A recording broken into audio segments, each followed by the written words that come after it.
In today's video, I am going to be talking about working with eager hands as a homemaker. I'm Rebekah with Learning Together by Grace, Homemaking God's Way. You guys, let's get going.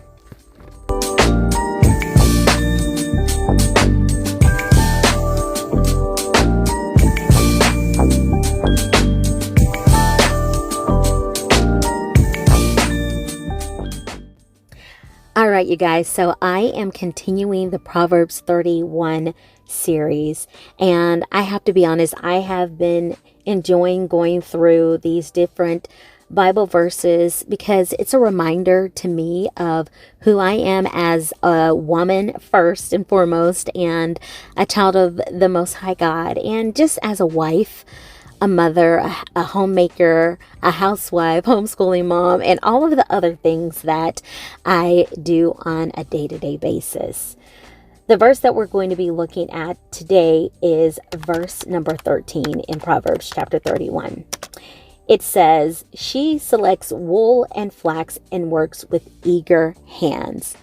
So whenever I think about working eagerly, or with eager hands, I should say, I just think about working diligently and intentionally.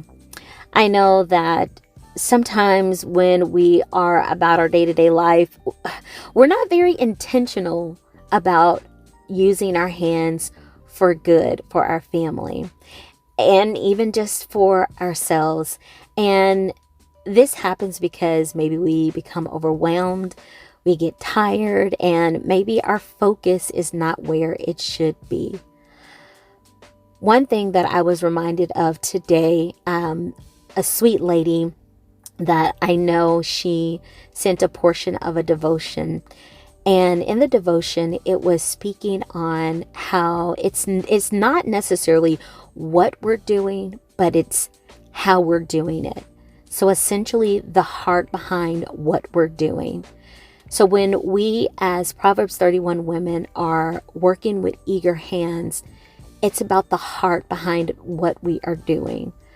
I know for me, sometimes I get very frustrated because here I go again in the kitchen having to cook another meal. My family's in there kind of enjoying themselves, and I'm in this kitchen. I'm sure I'm not the only one that has complained like that. Let's just be real. We're human beings. It's going to happen. It is what it is. And so when I have moments like that, I stop and I have to reassess my feelings. I have to reassess what I'm dealing with. I have to reassess what I'm going through. And I have to really take stock in where my heart is for that moment. And if I'm really doing this for the glory of God, or if I'm doing this for my own glory.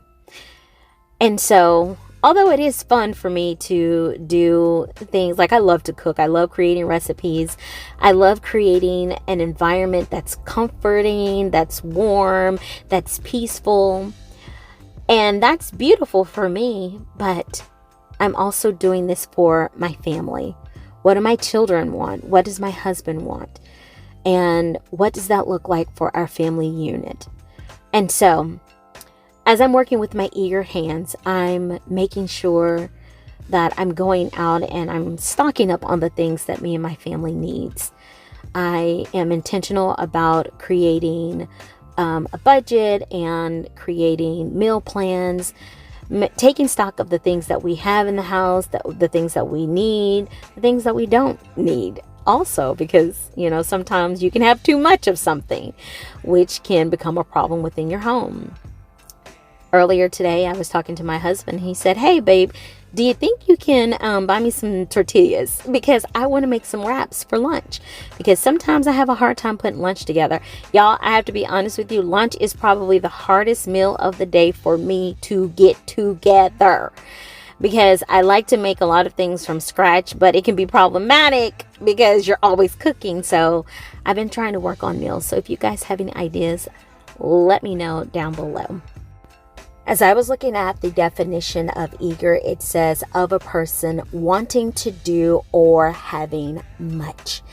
And so that definition really speaks volumes to me personally, because I have this deep desire of wanting to do something and wanting to do much for my family.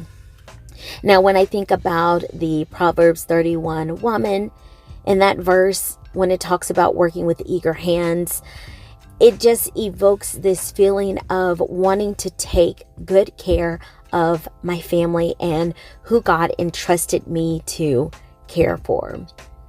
Sometimes I think that we forget that we are here to help each other, to bless each other, especially within our family unit. One thing that I always share with my children is that what we do at home, it reflects what we do out in the real world. So if we are kind and if we are generous and if we are loving and if we are eagerly trying to work with our hands to do good for one another as either my husband or my son or my daughter within our unit, then that is going to reflect with our actions with others outside of our home. Everything starts at home. And so even as I am giving an example of what eagerly working with my hands looks like for my children, I'm also getting like the mental, the emotional, and the physical and the spiritual muscles strengthened so that I am able to do that for others out in the world. And so every environment that I'm in, I can see that reflected. I can see the eagerness in wanting to work with my hands reflected in the various environments that I'm in. And so, Proverbs 31 woman, I want you to remember that you are a light for your family. And even though, like I said before, sometimes it gets hard and it gets tedious and it gets frustrating to be doing these things for your family. We are humans, and as humans, sometimes enough is just enough, and we get burnt out. And usually that comes because of not resting and not fully appreciating everything that God has given us. And so my job as a Proverbs 31 woman is to eagerly get out there and do the things that I need to do, not always from a place of need, but from a place of want. I want what's good for my husband. I want what's good for my son. I want what's good for my daughter. And I want what's good for myself. And so one thing that I always think about is that whenever I go grocery shopping, I am very particular about what I'm purchasing and how I'm spending our grocery money. We have a budget, we have to stick to it, and yes, there are times where maybe I'll go over it a little bit, but for the most part, I am diligent and eager about keeping within that budget. And on top of that, I am very diligent about making sure that I am providing for my family the things that they need that are going to nourish them well. I'm not out here just trying to buy any and everything just because it's going to make us feel good, but I'm really intentional about buying the best for my family because I know that this is what's going to help them thrive in their day-to-day life. This goes deeper than just the food.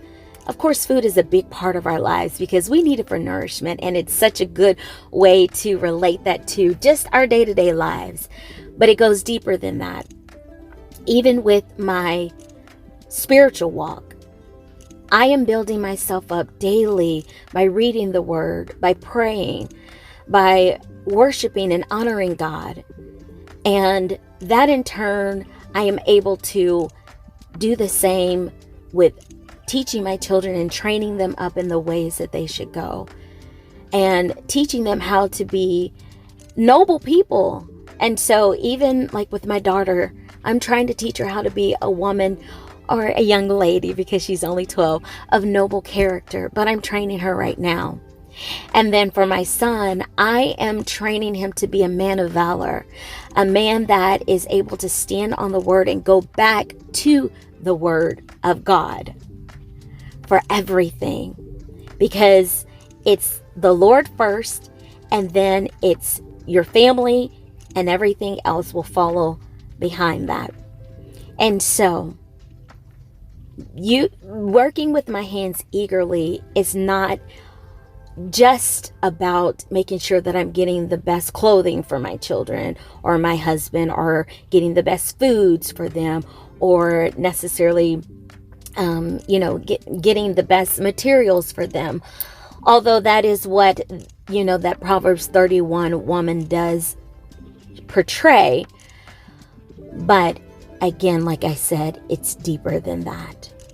And it's more about building character, building people who are going to stand on the word of God and who are going to show love, show kindness, show concern. And I just think about the fruit of the spirits as I'm speaking about that. Patience, gentleness, all of those beautiful things. That is what we're teaching. Me and my husband are teaching our children. And as I am working with eager hands, and as I am being diligent with that, they will be able to glean from all of those things and learn. So I want to ask you today, as I end this video, how are you working with eager hands? What does this look like for your household? Are there areas that you struggle in? Because like I said, y'all, I struggle. Sometimes I just don't want to do this stuff. But there's something within me that remembers that I am trying to build legacy with my children, build children that are people of faith, that love the Lord, that will honor Him, and that will be about kingdom business. So, what does that look like for you? Leave me a comment down below letting me know what that looks like for you as a Proverbs 31 woman. And you guys, don't forget to hit that like button, subscribe, and share, and hit that notification bell so that you know when I post another video. I thank you guys for being patient with me and for sticking around as long as you have. God bless you all, and take care.